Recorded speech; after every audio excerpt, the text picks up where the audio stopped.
take us through your relationship with this centre, what it means to you and how special it is to be involved in this particular game? Yeah. Well, my relationship starts pretty obviously from 2021 when my second diagnosis from cancer came back, and there's an amazing team here at Peter Mac, from the specialists to the researchers to all the nurses that treated me throughout that period. And since then, I'm a regular patient. I'm in here every 3 months getting scans and blood tests downstairs. So my journey's still ongoing, and a part of my life that's ongoing. And funnily enough, I quite enjoy coming in here, which is quite a strange feeling.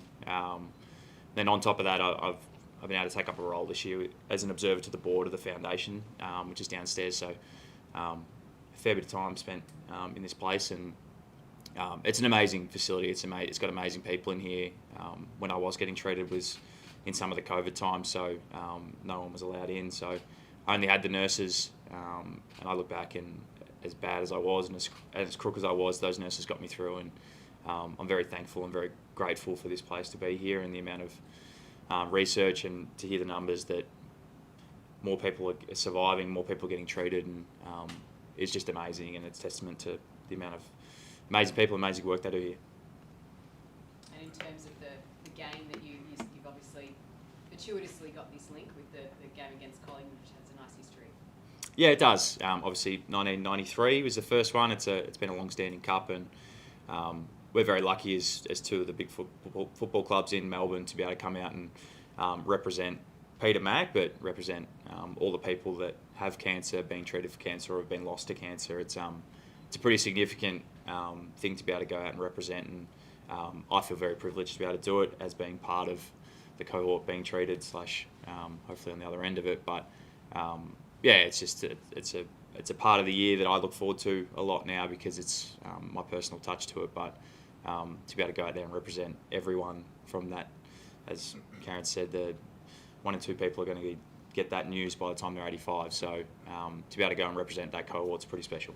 Do you still have any challenges or any impact as you prepare to play during the week, and as you go, you're in great form? You've clearly been able to come back in such a fantastic space, but is there still any impacts as you go through, whether it be physical or mental? Physically got some limitations these days. I've got a few pinholes in my stomach from surgeries and all sorts of stuff that I've had along the journey. But in terms of getting up week to week, I feel like it's definitely not what I was when I was 22, but I'm also approaching 30, so it's probably pretty normal at this stage of my career. So no, but I'm enjoying playing footy. I'm enjoying playing different roles for the club, and being able to get up week to week, I haven't missed other than when I had surgery. So yeah, it's been good so far.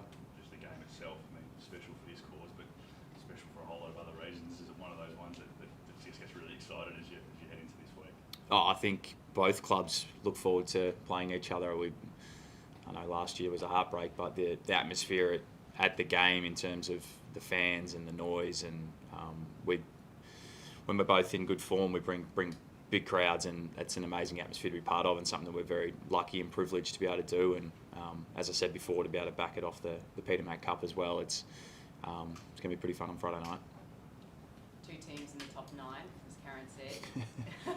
So obviously there's that big incentive for you guys, because you are very close to getting into the finals, there's the end of the year that's a little while away now, but I think we've spoken a lot about our journey so far, about staying pretty present in the week-to-week grind, and trying to put out the best version of ourselves. And I think 4 or 5 weeks ago, not many people would have believed us that we thought we had better footy in us. But I think the narrow focus that we've been able to go over the last 5 weeks has been working for us. So we'll keep sticking at that. We've got the Pies on, as you said, on Friday night, who top of the ladder by a little bit after a good win on the weekend. So we're excited to put our best out there. How much is this a leveler for you? Because obviously being in Melbourne, there's a big bubble with AFL. It's pretty hard to escape all the noise and the attention around it. And while you wouldn't wish this kind of personal experience on anyone, has it helped you in a way? Has it been a leveler in terms of what's going on in your life and football? Because we know that it can be quite difficult, that sort of loss of perspective, when you do what you do for a living and there's all the attention on it. Yeah, it's got its pros and cons. I'm in a weird way, grateful for my journey. I think it's grown me to be a different person to what I was. It's given me a better perspective about footy, about life, and everything in between. So I never wish upon the treatment to anyone, but being able to go through it's given me a great sense of direction and purpose in my life. And part of the reason why I'm with the foundation is to give back to a place that through my darkest days gave me a hell of a lot. So that's why I say when I walk in here, I come with a smile. There's a sense of joy that I have when I come in here and seeing the people here and seeing the workers and the amount of work that they put in and the treatment that they give people is just unbelievably good. Since that into footy, I think it's given me just a step back at times. That we do live in a bubble, and footy is, don't get me wrong, it's a really important thing, but in the grand scheme of life, it's a fair few rungs down. So being able to not get caught up in what happens in Melbourne, what happens in the media and stuff, I think I've found it a hell of a lot easier since going through my journey. And that's just part of living your life and living your journey, and understanding that things will happen to you, and they're going to be a positive in the long run, but sometimes at that time will not feel that way. So I found it great. It's, as I said, the treatment was not fun at all, but I look back now and it's a pretty catalyst moment in my life that's changed me for the better. Certainly a different version of Carlton than when you two teams met earlier in the year. How do you think this version stacks up with Collingwood in their current form? Oh, I thought they're the benchmark, to be honest. It's pretty obvious they've had a super year so far, and they're playing some unbelievable footy. But we think that, yeah, as I said, when we played them earlier in the year, we probably weren't in our best form, and we'd been able to really focus in on what's important to us and what makes us a good footy team. And we're excited to be able to go out and test that against the best this week. So it's going to be a good clash. Unfortunate to see Sam Walsh pull up a bit sore on Saturday. How's he doing at the moment? To be honest, and I'm not lying here, I don't know. I've come from home a day off yesterday, and we're heading into the club. So I'm assuming he had scans yesterday, and I'll find out more in about 2 hours. Do you feel you can cover some of the boys if there's more injuries? Like obviously the captain will probably come back and perhaps Cherry. Yeah, well, I think you saw on the weekend we're a system-based team. We committed to something about 6 weeks ago that was pretty significant for the group, and our belief is it doesn't matter who's playing for us. If we bring the right intent and the right system, we'll be okay. So obviously lost a few on the weekend, we get a few back as well. So it's an exciting moment that, as I said before, we get to stack it up in some good form and playing the way that we want to play against a really good side. So we're excited to do it. That system seems to be a bit more direct football and going forward a bit more rather than sideways and all that. How have you found that change? Obviously, it's been pretty successful.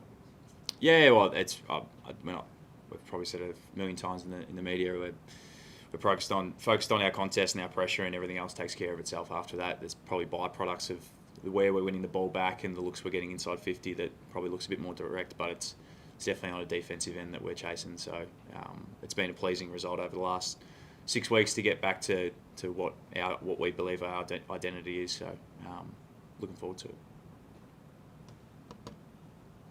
It's all good for me. I'll hand over, Mace.